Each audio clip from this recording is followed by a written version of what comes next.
ku soo dhowaada saaxiibayaal barnaamijkeeni ciyaaro halka kala socota waa Cawaalo Official Channel. Qodobada ugu muhiimsan wararkeenana waxaa ka mid ah koobka qaramada Afrika oo maanta si rasmi ah u furmaya. Karim Benzema oo xalay galay rikoodhka taariikhda kooxda Real Madrid. Harry Maguire oo daboolka ka qaaday kulan qalalaasa oo dhex maray Rafael Rangnick iyo xidigaha kooxdiisa.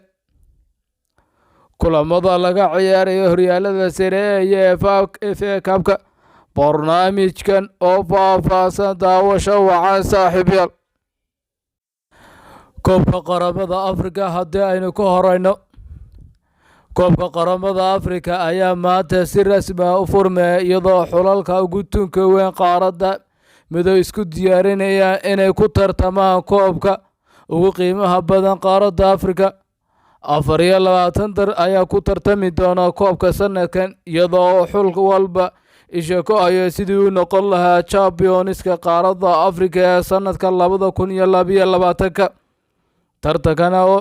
Tartankan ayaa maanta waxaa lagu furi doonaa xulalka Cameroon kuwaasoo martigeliya iyagoo la ciyaari doona xulka Burkina Faso ka hor inta aanu xulka Ethiopia iyo xulka Cape Verde ayna wada ciyaarin.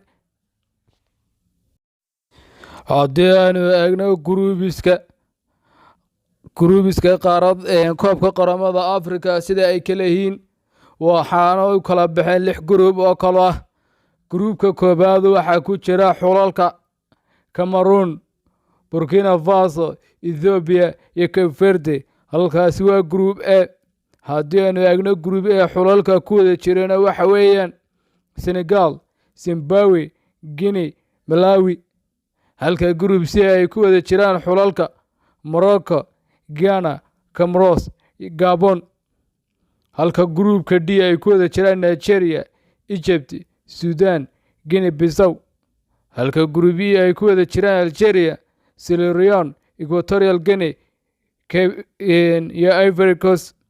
Halka gruub F ay ku wada jiraan Tunis, Mali, Mauritania iyo Gambia. 6 gruub ayaa ay kala yihiin xulalka 24 xul ee ku tartami doona koobka qaramada Afrika sanadkan 2022 iyagoo xulka sanadkii hore qaaday Algeria sanadkan inay difaacdaan mar labaad isku dayi doona iyagoo ku jira gruub aan adkayn isla markaana si fudud ugu soo bixi kara wareegga 16. haddaynu intaa kaga nimaadno koobka qaramada Afrika ciyaaraha kale laga ciyaarayo horyaalada ayaynu eegi doonaa. Kulamada sida gaar ah u taamo doona uga hadli doonana waxaa ka mid ah Olympique Lyon oo wajihi doonta kooxda Paris Saint-Germain. Dhinaca iyo Serie A haddii kulamada ugu adag ayaa laga ciyaarayaa maanta Axada. Roma ayaa wajihi doonta kooxda Juventus halka Inter Milan ay martigeli doonto Lazio. Kulanka ugu weyn ee FA Cup-ka ee maanta la ciyaarayana waxaa ka mid ah Nottingham Forest oo martigeli doonta kooxda Arsenal. Ciyaarahaas ayaa aynu mid u dul istaagi doonaa aynu ka sheekay doonaa. Kooxda Lyon ayaa gurigeeda ku qaabilaysa kooxda PSG kulan ka tirsan horyaalka Ligue 1-ka. Kylian Mbappe ayaa jecel ciyaaridda kooxda Lyon isagoo la saaxiib noqday shabaga kooxda. Lyon ayaa marna badin 4 ciyaarood ee ugu dambeeyay ee ciyaarta horyaalka Ligue 1. haddii 10 kulan ee ugu dambeeyay ay wada ciyaaraan kooxaha Lyon iyo PSG waxay ku kala baxeen. PSG ayaa 7 jeer guuleysatay halka Lyon ay 3 jeer ee kale ay guuleysatay. haddaynu markaa dhinaca iyo Serie A u eegno Roma ayaa ku marti qaadaysa gurigeeda Olympic Stadium kooxda Juventus. Roma ayaa kulankii ugu dambeeyay si Milan u safartay laga soo adkaaday ayaa markan isha ku haysa in ay marwada caajisada ka aarsato. sidoo kalena Juventus ayaa kulankii lugtii hore wada ciyaareen garaacday. guul ay Roma ay ka gaadho kooxda Juventus waxaa ugu dambeysay May 14 2017 markaasi 3-1 ay ku garaacday. Wixii intaa ka dambeeyay Juventus ayaa ka gacan sareysay kana badinaysay kulamada ugu badan marmar ay barbaro noqdaan mooyaane. kooxda horyaalka difaacanaysa Inter Milan ayaa qaabilaysa kooxda Lazio. Inter Milan ayaa unbeaten horyaalka 11 ciyaarood ugu dambeeyay ee ciyaartay horyaalka Serie A. guuldaradana waxaa ugu dambeysay Lazio oo 3-1 ku garaacday 16 Oktoobar sanadkii la soo dhaafay. Lazio ayaa u socota sanadkan inay sameyso sanadkii 2016 ay ka badisay 2 kulanba iyagoo ka qaaday 6 dhibcoodba. kooxda Inter Milan ayaa waqtigaa lagaga adkaaday 1-2 iyo 2-0 kaga adkaatay kooxda Lazio. waqtigaas ayaana ugu dambeeyay in ayna Lazio 2 jeer ka badiso kooxda Inter Milan. Arsenal ayaa caawa u safraysa kooxda heerka labaad ee Nottingham Forest.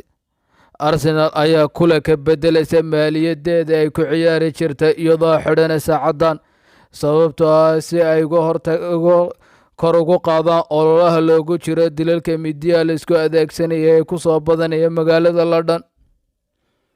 FA Cup iska hor yimaadaan labadan kooxood waxaa ugu dambeysay sanadkii 2018 markaana Arsenal ayaa laga adkaaday oo waxaa lagu garaacay 4-2 sidaana FA Cup-ka lagaga cidhib tiray.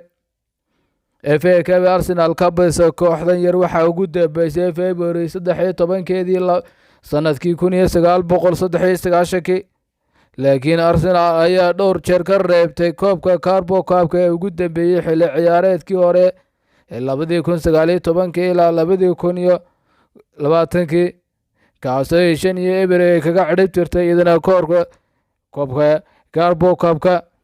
Arsenal miyaa ay markan ka guuleysan doontaa oo ay taariikhda intaa leeg ay ugu dambeysay kooxda in ay FA Cup ka reebto iyo in kale waa loo wada joogi doonaa.